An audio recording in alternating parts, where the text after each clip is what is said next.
Bahujan Samaj party के संस्थापक कांशी राम की 10वीं पुण्यतिथि पर बीएसपी सुप्रीमो मायावती ने अपने विरोधियों पर जोरदार हमले किए। मायावती ने केंद्र की मोदी सरकार, यूपी की अखिलेश सरकार से लेकर कांग्रेस सब पर निशाने साधे। मायावती ने कहा कि यूपी की अखिलेश सरकार में माफिया और गुंडों का बोलबाला है और सरकार विकास के नाम पर सिर्फ शिलान्यास कर रही है। वहीं उन्होंने प्रधानमंत्री नरेंद्र मोदी पर जनता से किए वादों को नहीं निभाने का आरोप लगाया। मायावती ने कहा कि पीएम ने यूपी की जनता को ठगा है।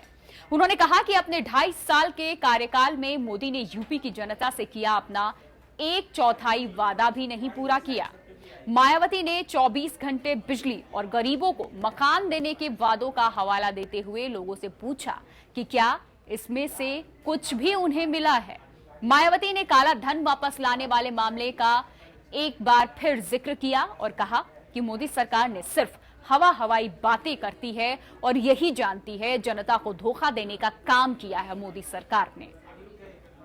इसके साथ ही मायावती ने कांग्रेस पर भी निशाना साधा। उन्होंने कहा कि अपनी खराब नीतियों के चलते यूपी और केंद्र की सत्ता से बाहर हो चुकी कांग्रेस अब सत्ता में वापसी के लिए तरह तरह के हथकंडे अपना रही है। उन्होंने कहा कि जिस तरीके से आर्थिक आधार पर आरक्षण की बात कर कांग्रेस वोटरों को झांसा देने में लगी हुई है वो कामयाब नहीं होंगे।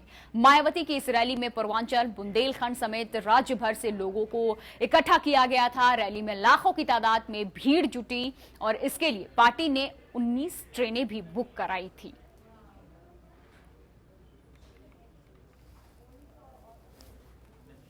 उत्तर प्रदेश में विकास व अपराध नियंत्रण एवं कानून व्यवस्था व अन्य और मामलों में भी अब सपा सरकार का पूरा हो रहा कार्यकाल अति निराशाजनक व अति कष्टदायक होने के साथ साथ ज्यादातर यहाँ पक्षपातपूर्ण, जातिवादी व राजनीतिक द्वेष से ही भरा रहा है।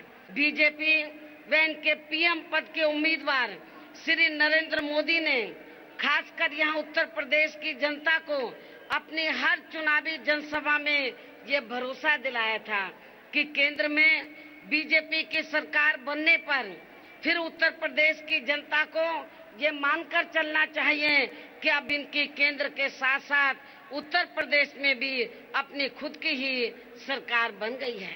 पीएम पद के जो उम्मीदवार थे श्री नरेंद्र मोदी ने जब देश में सन 2014 में इस बार लोकसभा का आम चुनाव हुआ तो ये बात इन्होंने कही थी, लेकिन अन्य वायदों की तरह इनका ये खास वायदा भी अभी तक भी यहाँ पूरे तौर से खोखला ही साबित हुआ है। मेरा ये कहना है कि आजादी के बाद शुरू में सबसे पहले वे सबसे ज्यादा लंबे समय तक अर्थात लगभग 37 वर्षों तक अकेले यहाँ उत्तर प्रदेश में कांग्रेस पार्टी ने ही राज किया है और अब ये पार्टी अपनी गलत नीतियों व गलत कार्यशैली की वजह से काफी वर्षों पहले ही उत्तर प्रदेश की सत्ता से और इस बार तो केंद्र की सत्ता से भी बाहर हो चुकी है।